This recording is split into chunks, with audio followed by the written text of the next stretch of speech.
Hello bachcho, let's read this question. So this question says, consider a system of two particles having masses m1 and m2. If the particle of mass m1 is pushed towards the mass center of particle through a distance d. Okay, if the particle of mass m1 is pushed towards the mass center of the particle, okay, center of the particle हम push कर रहे हैं through a distance d, by what distance will be the particle of mass m2 moves so as to keep the mass center of the particle at the original position. Okay, option A is D, option B is m2 by d, m2d divided by m1, option C is m1d by m2, option D is m1d divided by m1 plus m2. Okay, तो देखिए बच्चों अब हम इस question को यहाँ पर solve करते हैं. ओके, तो देखिए बच्चों इस क्वेश्चन का की कॉन्सेप्ट आप क्या लिख सकते हैं.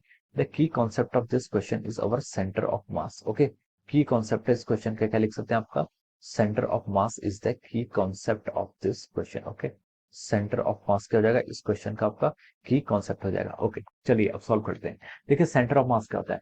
सेंटर ऑफ मास आपका वो पॉइंट होता है जहां पर हम एज्यूम करते हैं कि whole of the mass of the body is concentrated. Okay, center of mass is a point on a body where we assume that whole of the mass of the body is concentrated. Okay, center of mass आप find out कैसे करते थे XCM. Okay, XCM यानी कि coordinates for the centre of mass. अगर हम x axis के अलग बात कर रहे हैं तो ये होते थे आपके देखिए m1 x1. आपके क्या बहुत सारे मासेस हैं, हम क्या करते हैं m1 x1 plus m2 x2 इन सबका क्या लेते थे हम वेटेड एवरेज लेते थे. क्या लेते थे हम वेटेड एवरेज लेते थे और हम क्या करते थे उसको divided by our m1 plus m2 जितना भी आपका मास है उससे हम ऐड कर लेते थे. तो ये हमारा जो कोऑर्डिनेट मिलता था एक्सीएम का, this gives the position of our centre of mass. अगर आपका मास क्या है एक्स एक्सिस की तरफ इंक्लाइन है. ओके, तो देखिए ये आपका क्या है इस तरीके से हम सेंटर मास के कोऑर्डिनेट क्या फाइंड आउट करते हैं. अब क्वेश्चन ने बोला है कि देखिए consider a system of two particles having mass m1 and m2. कोई टू पार्टिकल्स हैं, इसका मास मान लीजिए कि आपका m1 है और एक ये दूसरा पार्टिकल जिसका मास क्या आपका m2 है. Okay, this is our m1, this is our m2. Okay,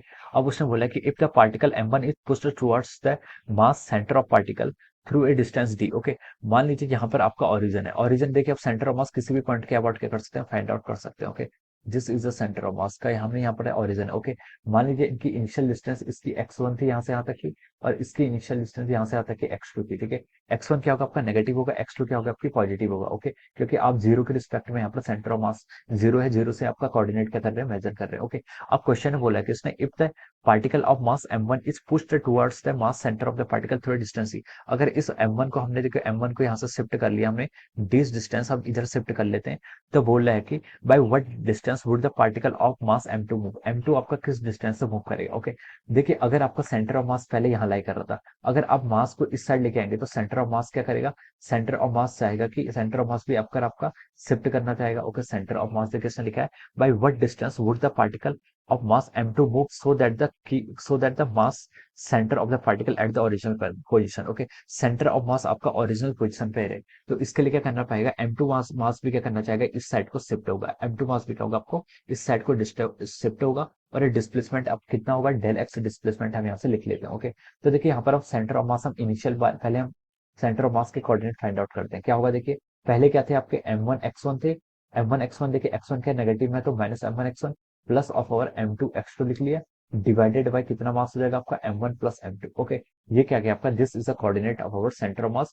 हम सेंटर के ओ के रिस्पेक्ट से इसको मेजर कर लें इसलिए हमने माइनस m1 x1 लिया है और ये आपका सेंटर ऑफ मास के कोऑर्डिनेट आ गए. ओके, अब देखिए सेकंड केस में उसने क्या बोला आपका तो नया सेंटर ऑफ मास तो आपका फिक्स रहना चाहिए. उसने क्या बोला देखिए m1 मास को उसने डी शिफ्ट कर दिया, m1 मास को क्या कर दिया उसने डी शिफ्ट कर दिया. ओके, तो हम लिख सकते हैं मास कितना हो जाएगा आपका m1 हो जाएगा और इसकी पोजीशन कितनी होगी, अब इसकी पोजीशन कितनी होगी आपकी x1 माइनस डी. कितनी होगी आपकी x1 माइनस डी और ये आपका माइनस साइन आपका पहले से बाहर आ जाएगा. ओके, और अब हमसे पूछा कि m2 को कितना शिफ्ट करेगा. ओके, m2 के पहले कोऑर्डिनेट कितने थे x2 थे और अब मान लीजिए इसने क्या कर लिया डेल x क्या कर लिया शिफ्ट कर लिया, तो हम लिख रहे हैं कि डेल x क्या कर लिया इसने शिफ्ट कर लिया divided by our m1 plus m2. ये क्या हो जाएगा आपका नया सेंटर ऑफ मास हो जाएगा. दिस इज नया सेंटर ऑफ मास. ओके, तो देखिए उसने बोला कि सेंटर ऑफ मास आपका फिक्स रहना चाहिए, यानी कि इक्वेशन 1 और इक्वेशन 2 ये दोनों इक्वेशंस क्या रहनी चाहिए आपकी इक्वल रहनी चाहिए. ये दोनों इक्वेशंस क्या रहनी चाहिए आपकी सेम रहनी चाहिए. तो अब देखिए हम इन दोनों इक्वेशन को इक्वल कर लेंगे, तो देखिए क्या होगा अब हम इन दोनों इक्वेशन को इक्वल करके पुट करेंगे तो m1 प्लस m2 जो डिनोमिनेटर है डिनोमिनेटर तो आपको कैंसिल हो जाएगा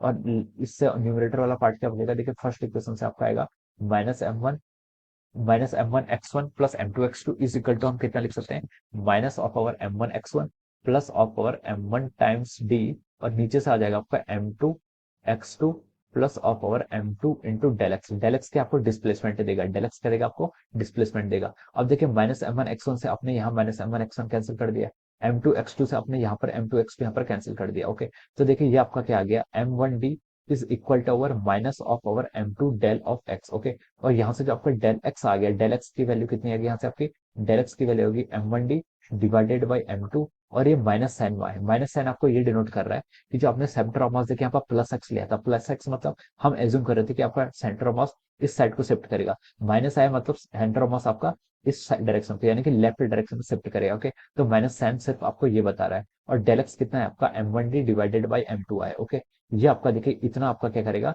आपका ये जो आपका m2 मास है, m2 मास आपका m1d डिवाइड बाई m2 से शिफ्ट करेगा, तब आपका सेंटर ऑफ मास जो आपका ओ पोजीशन पे इनिशियली था अभी भी क्या रहेगा, वो फाइनल भी आपका इसी पोजीशन पर रहेगा। ओके, तो हमसे पूछा था कि so the as to keep the, हमें यहाँ पर बताना था कि कितना डिस्टेंस उसे मूव करना चाहिए, तो m1d बाई m2 ये आपका फाइनल आंसर हो जाना चाहिए। ओके, तो this will be the right answer of this question.